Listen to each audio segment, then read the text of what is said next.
नमस्कार, आदाब, सत श्री अकाल। मैं हूं सारा मुनीर और आप देख रहे हैं भारत कैसेट।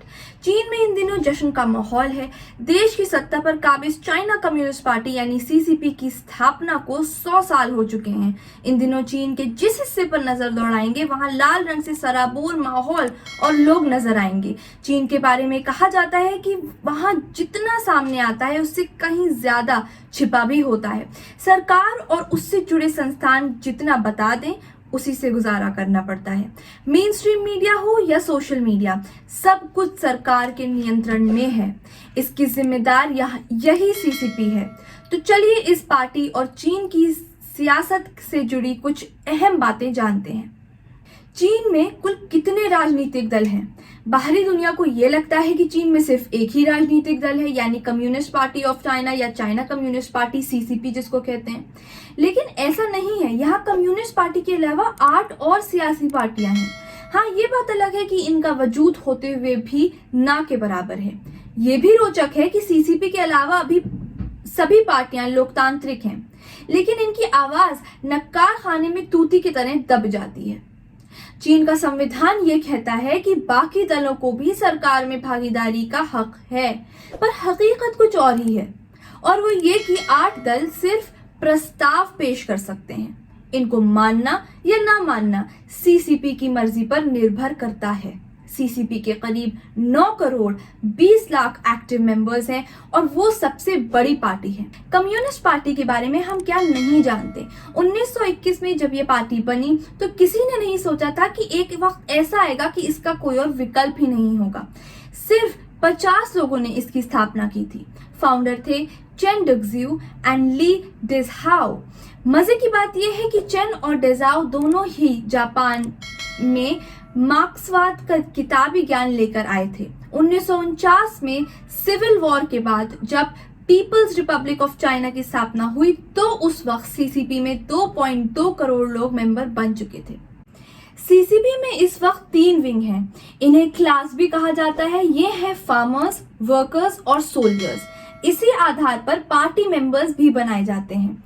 2011 के एक सर्वे में सामने आया था कि 15 राज्यों की 140 यूनिवर्सिटीज के 80% स्टूडेंट भविष्य में इसी सीसीपी का हिस्सा बनना चाहते हैं।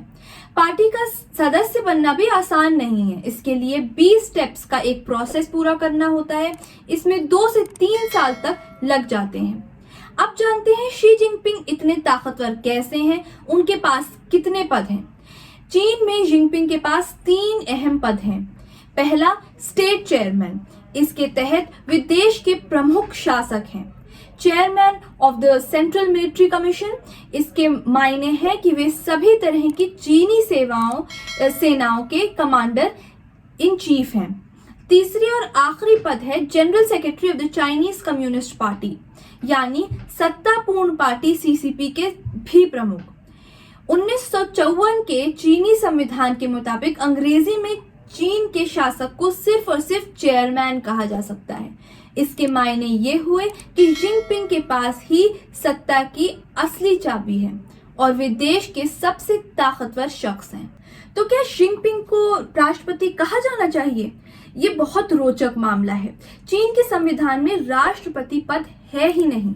2020 में डोनाल्ड ट्रंप की रिपब्लिकन पार्टी के एक सांसद स्कॉट पेरी ने कांग्रेस में एक बिल पेश किया।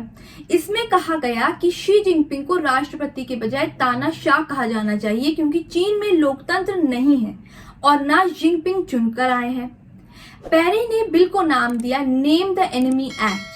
पेरी चाहते हैं कि जिनपिंग या किसी चीनी शासक को अमेरिका के सरकारी दस्तावेजों में ना राष्ट्रपति कहा जाना चाहिए और ना ही लिखा जाना चाहिए।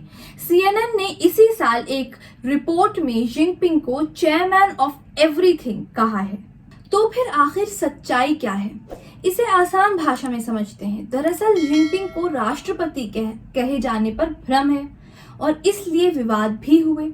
चीन में जितने भी पदों पर जिनपिंग काबिज हैं, उनमें से किसी का भी टाइटल प्रेसिडेंट नहीं है और ना ही चीनी भाषा मैंडरिन में इस शब्द का जिक्र है।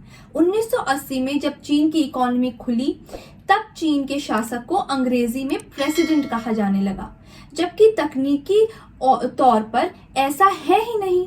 जिनपिंग सीसीपी के चीफ हैं, इसलिए देश के प्रमुख शासक हैं, लेकिन वे राष्ट्रपति तो बिल्कुल नहीं हैं।